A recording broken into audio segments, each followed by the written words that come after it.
The charity Street Child has been providing education and humanitarian assistance in Afghanistan to 100,000 children and their families. And joining us now is Tom Dannatt, who set up Street Child. Hi, Tom. I first heard about this when I was chatting to your dad, Lord Dannatt, earlier at the end of last week, and he was telling me about the work that you do. Tell us more. Yeah, Kay, thanks so much.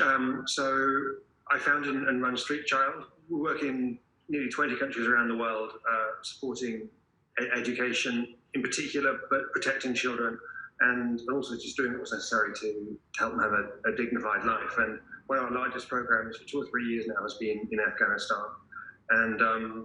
And we've kept that work going since August. We didn't miss a beat. The majority of our work was in the south of the country, where the Taliban were already the de facto authority, who we had made a sort of internal decision to work with to some degree a couple of years ago.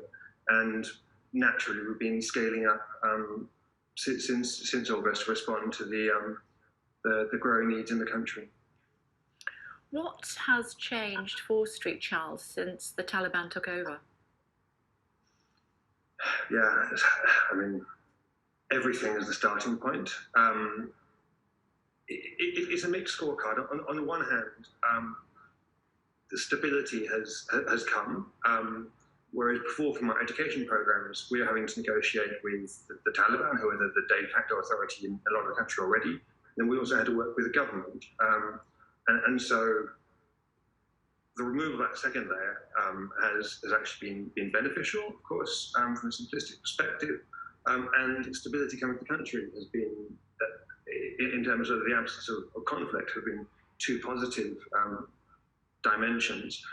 Of course, we all know that the negative dimensions, in particular, the overwhelming story at the moment is the plummeting economy, and as your reports in the last couple of weeks have brilliantly shown, the incredible suffering of the people of the country. How would you describe the life of a child in Afghanistan at the moment?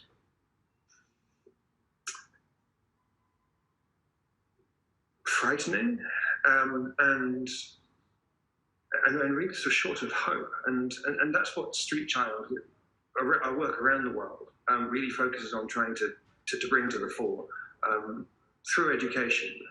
Our view of the world is that if you can read, write, add up, and take away, you have a chance in this world, and if you can't do those things, then you really don't.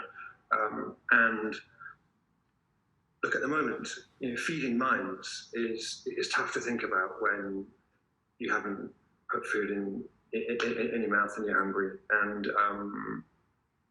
so every dimension of life for an Afghan child is under threat at the moment.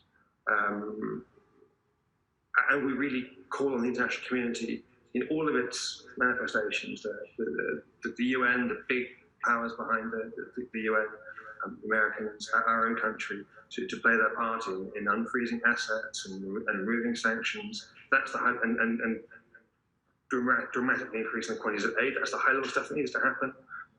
But then for members of the public who may be watching this program thinking, well, what can I do? Our really strong message is that charities like Street Child are on the ground in Afghanistan with Afghan staff.